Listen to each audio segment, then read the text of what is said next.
welcome to the 200th episode of the MMA Lockcast.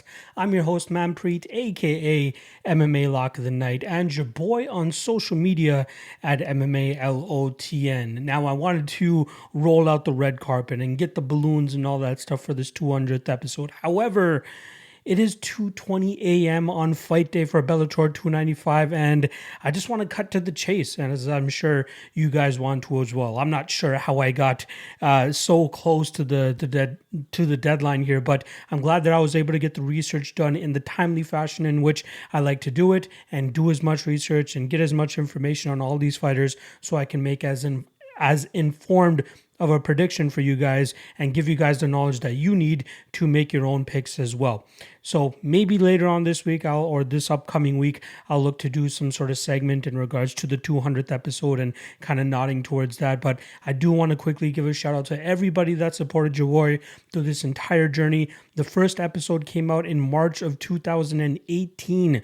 So we've been on this trip for over 5 years now from a podcasting standpoint, but I've been doing this thing a whole lot longer than that. But I do appreciate all the fans, friends, and close family that I've made throughout all of these years, especially through all the ups and downs. But I'll talk about that a little bit more on maybe one of the segments that I drop later this week. So without further ado, let's get right into the breakdowns. I don't want to plug anything. I don't want to do anything crazy. I want to get through this 11 fight card as efficiently as possible so that I can finally catch some Z's. I need to get a little bit of sleep before we get into Saturday, which it already is 2.5 hours into Saturday, but is what it is. This is the life that I have chosen in terms of studying as many fights as I do on a weekly basis. All right, first fight of the night goes down between two fighters that are relatively new to the Bellator scene.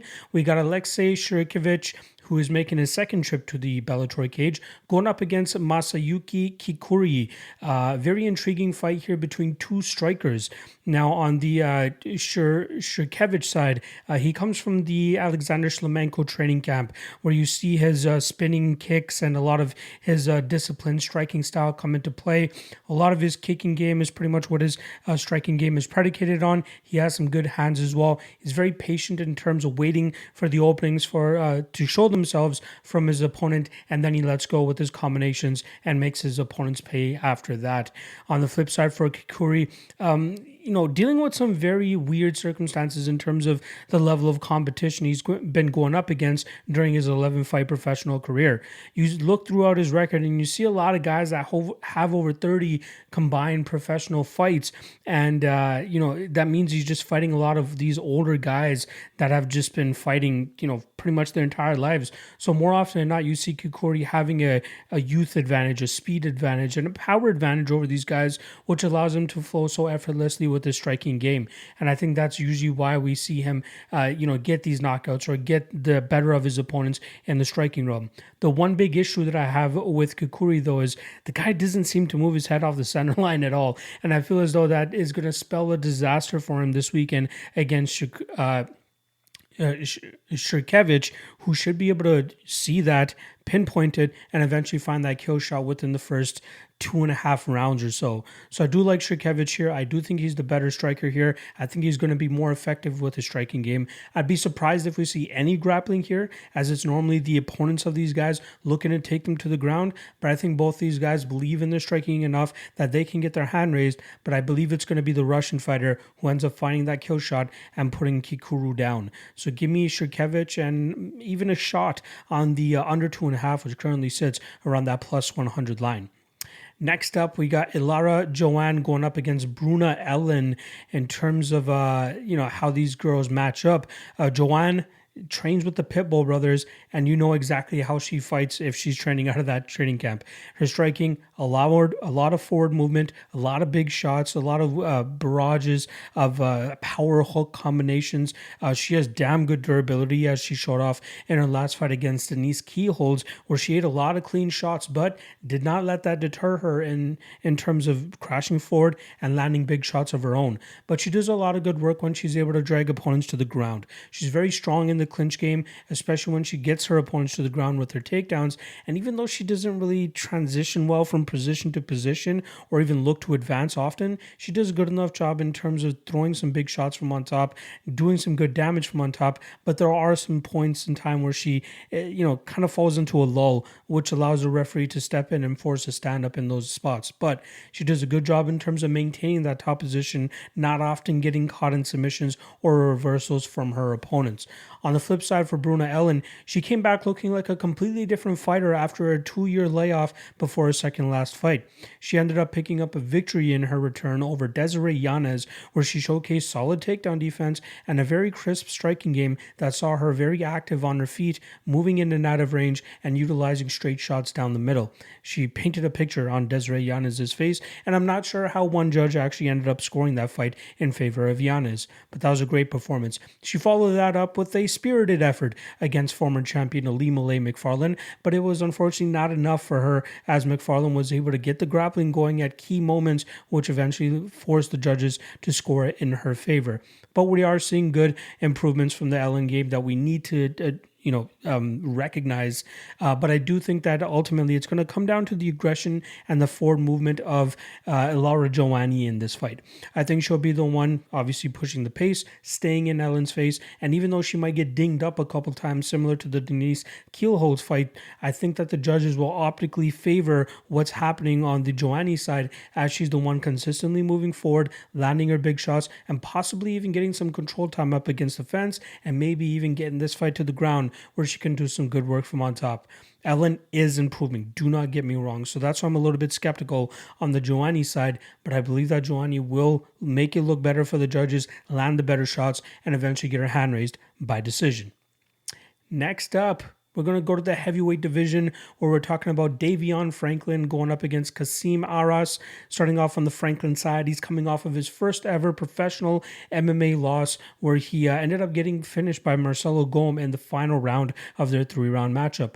Before that, Davion Franklin dispatched of 3 of his 5 victories relatively quickly. I believe 2 of them came within seconds, if I remember correctly, and then the other 2 he was able to defeat via decision. One of them against Saeed Soma, who just fought in the co-main event the night before this event took place.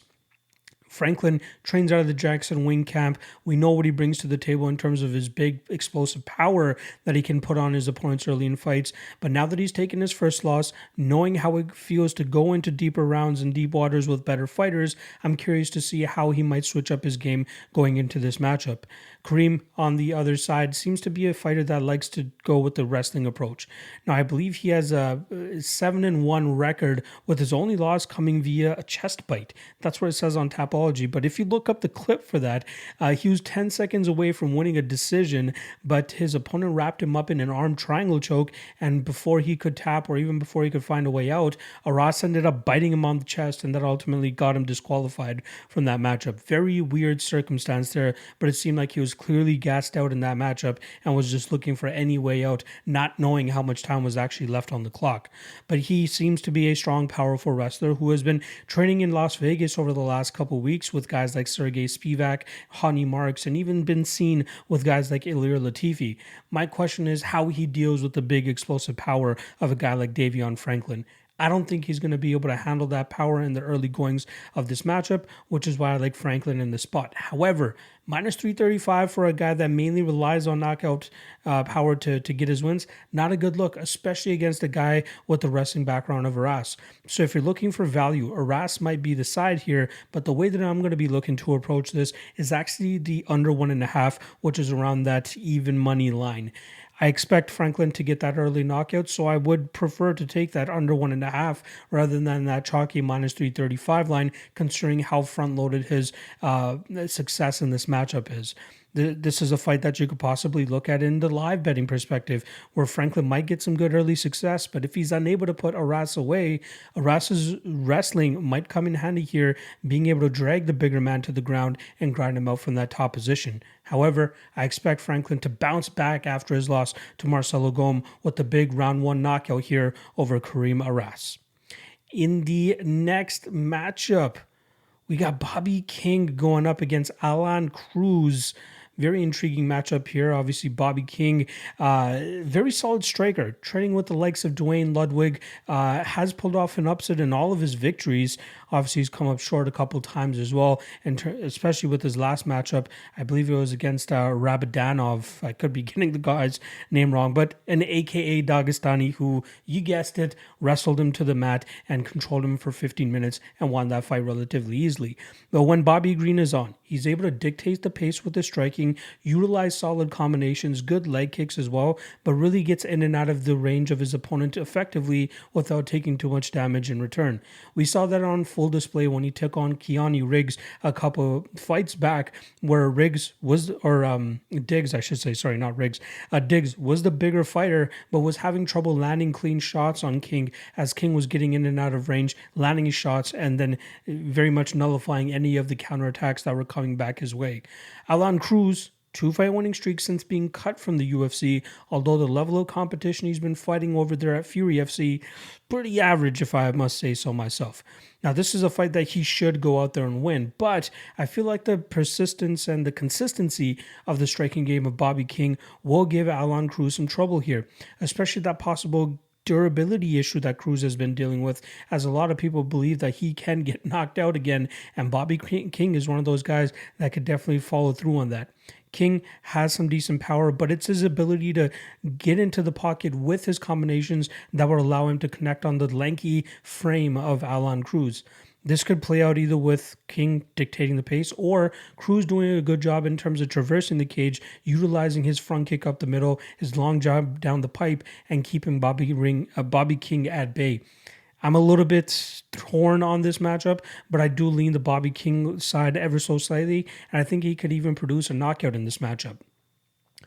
Moving right along, we got the hot prospect Sumiko Inaba going up against her toughest test to date, Vita Arteaga. Now, this is a close fight, but we got Inaba as the very small favorite in this matchup. Both women are strikers, but they're clearly different strikers. And the fact that Inaba utilizes her movement a lot more, likes to strike from range, utilize angles, use her kicks. She's very smooth and fluid from that range, and it's very difficult for a lot of opponents to get a beat on her. Whereas Vita Arteaga, she prefers crash in the pocket, utilizing her big lumbering strikes, good combinations, good power, but it's mainly just moving forward, no real, lateral movement or anything like that, just kind of marching forward and putting big shots on her opponents. She's even gotten opponents to dive into desperation takedowns where she's been able to snatch up their necks, just like she did in her last matchup against veteran Vanessa Porto, but I think she's going to have a little bit more trouble doing that to a girl that moves as well as Sumiko Inaba. But this is one of those fights where it's a huge step up for Sumiko. Let's not forget, she just took on a fighter that was 2-5 in her last matchup. Now she's going up against a Bellator veteran who's 7-4, who has some solid wins in her record already, but could be possibly slowing down at this point in her career as she is 35 years old. But this could go one of two ways. Inaba could stay on her bicycle and chip away at her from distance, or Vita Arteaga could continuously crash that pocket, land big shots on Inaba, and start to break and make Inaba question herself in terms of was she ready for the step up in competition. Again, Arteaga is not this world beater by any means, but she does the gritty and tough things very good, which will make it hard for a clean fighter like Inaba to have a lot of success in their fights, especially with this being her first fight against somebody that will provide this type of resistance. So as an underdog, I'd be interested on the Inaba side. But as of right now, I will stick with my prediction as with Inaba winning this fight by decision. But this is going to be a big telltale fight in terms of whether Inaba is ready for that next step up, or if she needs a little bit more grooming against lower level opponents before she can start taking on the Arteagas of the world or the Velasquezes of the world. But official prediction is going to be Inaba, but this is a big test for her, and I don't mind anybody taking a shot on Arteaga given the experience difference here, but I feel like the cleaner, crisper strikes, the angles, the footwork, the distance striking from Inaba will be enough for her to get her hand raised in this matchup.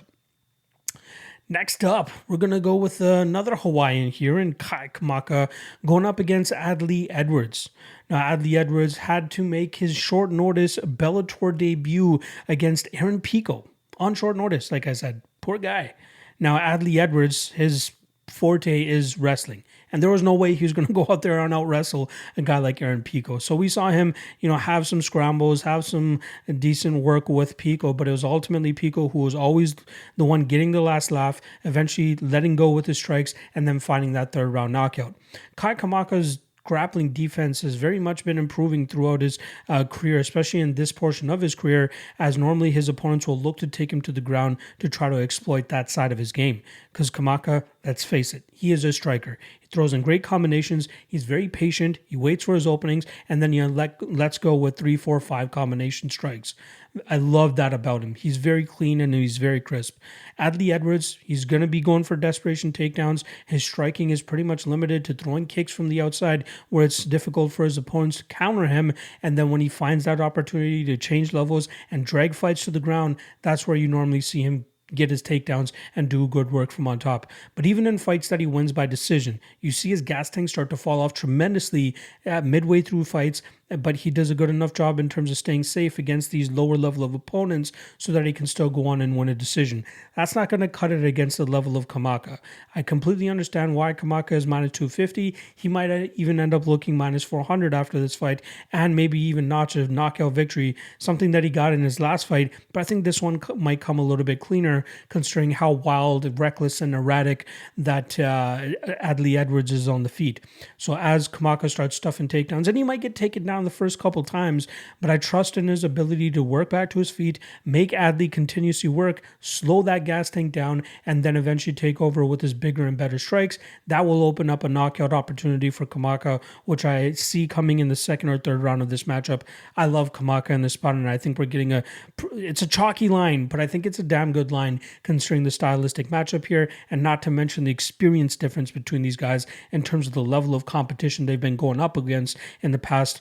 I love wrestlers, but this guy will start to slow down, and Kamaka will take over, stuff the takedowns, and eventually get the knockout of his own. So give me Kamaka via knockout. Next up, we got, speaking of grapplers, we got Mads Burnell going up against Justin Gonzalez.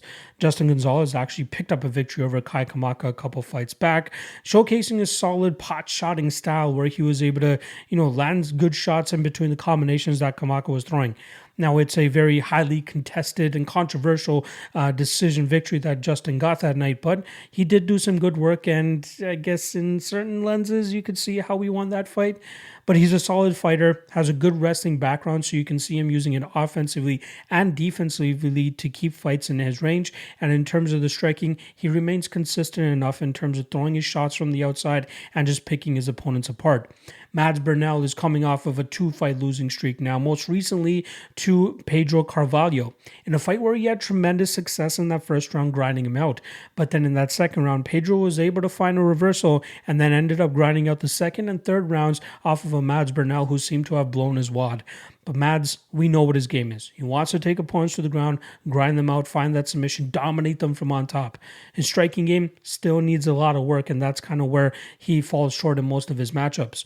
So I'm expecting Justin to be the better striker here, and given the wrestling background that Justin has, I expect him to keep this fight upright for the majority of this fight. I think he also has the better cardio game, which will allow him to get off on better damage the longer that this fight goes. I could see it playing similar to the Pedro Carvalho fight, but maybe more stand-up success from the Justin Gonzalez side. And it hurts me to say that because I'm a big Mads Burnell fan, but I think that this could be a bad matchup for him. And if he really can't get into that groove of having that domination from the top position, I think he very much struggles in this matchup, which is why I'm going to predict Justin Gonzalez to win this via decision. Wouldn't even be surprised if he maybe gets a knockout in the latter half of this fight. It's possible, but in terms of a money line bet, minus 110 on Gonzalez, not that bad. Moving on to a Hawaiian, we got Yancy Medeiros trying to get a 2-fight winning streak going now after getting cut from the UFC after a 4-fight losing streak. He made his successful Bellator debut last year, pretty much exactly last year, when he defeated Emmanuel Sanchez. He utilized a beautiful jab and smooth, crisp boxing to touch up Emmanuel Sanchez from distance. And even when they were getting in the grappling realm, we saw Medeiros have great success in terms of getting some back control time, getting some top control time. But the majority of his success in that fight fight came from his boxing. He's going up against Charlie Leary here, who's 39 years old, I think maybe even 40 at this point, but is a British fighter with a solid amount of experience under his belt. I think he's coming up on his 30th fight at this point, or just over 30 fights. Seems to be a smooth, crisp boxer in his own right, but I think given the age discrepancy here, the speed advantage for Yancy Medeiros, I expect Yancy to land the bigger, better strikes in the pocket here, and I think it could even transpire in a knockout victory for Yancy. I don't know who will engage in the grappling, if anybody will. Maybe Yancy might try to, take advantage of Leary here, who has shown some discrepancy or some issues in the grappling realm in the past. But I do think if this stays as a striking battle, Yancy can do much better work, and I think he'll be able to land the bigger, better damage, and possibly even score a knockout. So give me Yancy Medeiros by knockout. Moving on to the next matchup, we got Aaron Gonzalez. We got Aaron Pico going up against James Gonzalez. Very fun fight here. Aaron Pico, obviously coming off of that unfortunate shoulder injury loss to Jeremy Kennedy a couple months back. That was a fight where he looked good for the first 2.5 minutes, and that's where he dislocated his shoulder, but continued to fight on for another 2.5 minutes, defending the takedowns and defending the submission attempts from Jeremy Kennedy. But then ultimately, when they were going back into the corner, Six Gun Gibson, one of Aaron Pico's coaches, tried putting his shoulder back in place, but it was unsuccessful. Referee eventually came in and stopped that fight. But Pico has really turned a corner from those first couple losses he took in the beginning of his career. He was on a 6-fight winning streak, knocking out a lot of opponents, even taking opponents the distance and showcasing that it can be as effective in round 1 as it can be in round 3. It's really his confidence in his boxing and not being so keen on landing takedowns that has been his success. He's been throwing good boxing combinations, landing with big power, and finishing most of his opponents, but also knows exactly when to take fights to the ground and dominating his opponents from that top position as well. I love everything about Aaron Pico, and I think he's starting to peak at the perfect time, no pun intended. It's unfortunate that he had that loss on his record the way that he did against Jeremy Kennedy, but I feel that's a fight that we'll eventually see again down the road, especially considering that Jeremy Kennedy is really at the top of his game as well. James Gonzalez is no stranger to pulling off the big upset, just as he did in his Bellator debut last year when he sprung the upset over Cody Law as a big plus 400 or plus 500 underdog. He showcased good takedown defense as well as a very unorthodox striking style that Cody Law could not get a beat on. I'm surprised that Bellator did not bring back James Gonzalez immediately, as it seemed like he was scheduled for a fight in late March for the LFA, which he pulled out of so that he could take another short notice spot in the beginning of March against Vikas Ruhil for the PFL Challenger Series. He annihilated Ruhil in that first round and unfortunately was not able to secure a contract, which is why he now finds himself with the Bellator promotion once again, and he's trying to spring off another upset.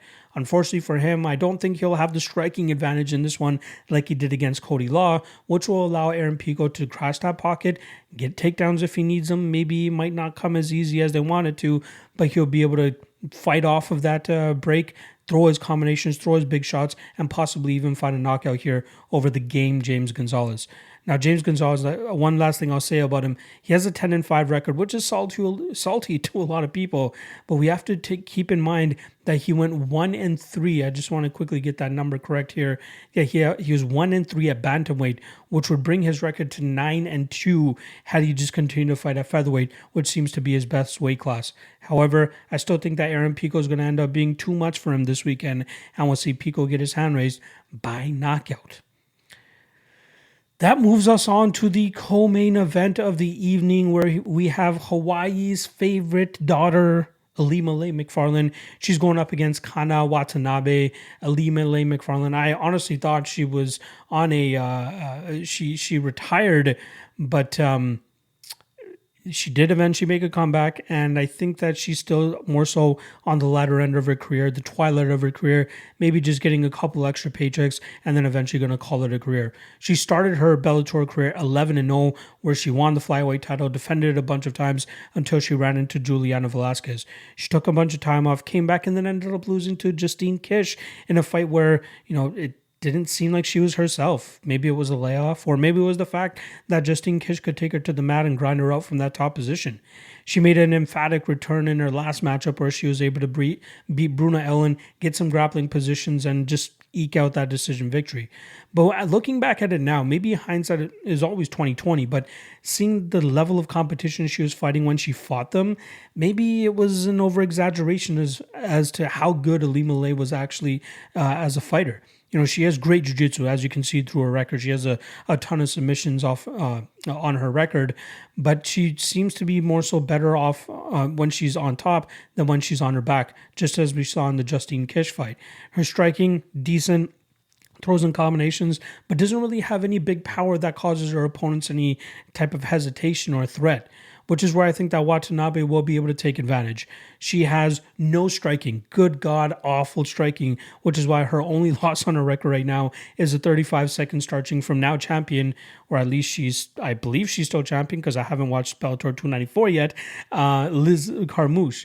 But Watanabe, when she is able to get a hold of you, drag you to the ground, she's very difficult to deal with. She has a variety of submissions and reversals and just transitions that she's able to hit when she gets into the grappling realm, and it's very difficult for a lot of fighters to deal with. She has that dense type of strength that's very hard to deal with when she is able to get that top position. And I believe she'll be able to get these takedowns with relative ease against Macfarlane, and I think from there she'll be able to do good enough work to nullify any submissions that might be coming off of Macfarlane's back, and then doing good enough damage of her own from on top, and maybe even finding a finish.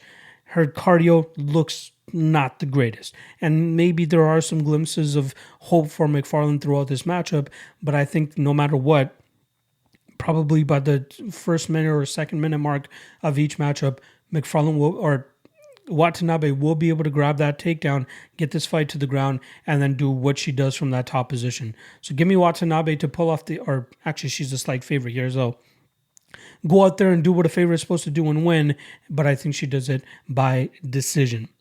And that brings us to our main event of the evening, which is going to be the Bantamweight Grand Prix final with the interim Bantamweight title on the line here. We got Rafael Stots taking on Patchy Mix. Amazing records on both guys' ends. I believe one is 17-1, the other is 19-1. The one loss on Stots' record coming via 15-second spinning back KO by Merab Dvalishvili, way back on the regional scene. And then for Patchy Mix, I believe it was 4 or 5 fights ago now, where he came up short against Juan Archuleta. We'll start off on the Stots side, who just defeated Danny Sabatello by split decision. Not sure what that one judge was seeing, but I thought that Stots clearly won 3 rounds, and he used his grappling effectively on the defensive side of things here to keep that fight upright for the most part, landing the better and more significant damage compared to Sabatello to get his hand raised. It was the fight before that where we saw a little bit of that chink in the armor of Stots, where he looks to be a jack of all trades, but if you have a serious enough advantage in one realm over him, he more than likely will showcase that he could be defeated. And that was the Juan Archuleta fight. It looked to me that Archuleta did a good enough job in terms of keeping that fight upright, and then was beating him to the punch in the striking realm. It was an unfortunate head kick that Juan Archuleta ate in the beginning of that third round that ended his night. But we saw the possible flaws in Stots' game where he could potentially end up losing. Now, on the Patchy Mix side, I've been screaming this guy's name for years now, considering the level of grappling this guy brings to the table. He's defeated guys like Andre Ewell and Tony Gravely early in his career, and he was pretty much undefeated until his 14th or 15th fight, I believe it was. His 14th fight. 13-0 until his 14th fight when he fought Juan Archuleta for the title, but ended up coming up short in that matchup. But he learned a very valuable lesson in that fight. When the desperation takedowns aren't working, it causes him to gas out. His gas tank just goes on empty and he just doesn't know what to do. He's slow, lethargic at those points. However, he's shown over the last several fights that he doesn't need to chase the takedown anymore. He utilizes his range. He clamps his feet down. He throws his 1-2 down the pipe, has some good kicks up the middle, and it seems like he almost forces his opponents to shoot on him where he's inevitably going to snatch up their neck. That's what he did against Magomedov last time around, where he was able to punch his ticket to the finals. But the 3 times that Magomedov took him down, Patchy ended up on his back, but he grabbed the neck almost immediately, which forced Magomedov to roll onto his own back, and that was where Patchy Mix was able to catch that choke in the second round and finish it off for him. I think this guy is a killer no matter where he ends up grabbing you, whether it's your back, whether it's your neck, no matter what. If his confidence and his improvements in the striking game start to show more and more on a fight-to-fight basis, this guy could go down as one of the best bantamweights in the world. He just needs to keep that level of improvement on. Keep that striking improvement going. Keep working on it. Keep establishing that range, picking his opponents apart from distance to the point where he's forcing the takedown out of his opponents and then taking their neck home with him. And I think that's what he can end up doing here against Stots. Stots is a solid all-around fighter, but I feel like he's going to struggle with the range of Patchy Mix, and then I think he might even start to wrestle, and that's where Patchy Mix will end up having the advantage. As long as Patchy stays composed, disciplined, and poised, he will be able to have a solid enough gas tank to go 25 minutes if he needs to here, and that's going to be key for him because he can do a lot of damage in short spurts and with a lot, not too much energy, which will allow him to get the better of Stots throughout this matchup. So give me Patchy Mix to win this matchup, and I think it actually ends up coming by submission at a certain point when he gets a poor takedown attempt after hurting Stots probably in the 3rd or 4th round of this matchup. And your new interim bantamweight champion and world Grand Prix champion, Patchy Mix. I cannot wait for his fight against Sergio Pettis whenever they are able to line that up to unify the belts. And there you guys go, the full breakdown for Bellator 295. I apologize for the tardiness on it, but we still have more than 12, 13, 14, 15, 16 hours for you guys to digest this information and this content. Make your picks, make your predictions, do whatever you got to do. Appreciate all the love, appreciate all the support. Good luck on Bellator, good luck on UFC, and I'll see you guys back on Monday for UFC Vegas 72, headlined by Song Yadong versus Ricky Simon. Great card there. Can't wait to break it down for you folks. Love you guys, appreciate you guys. Good night. Peace.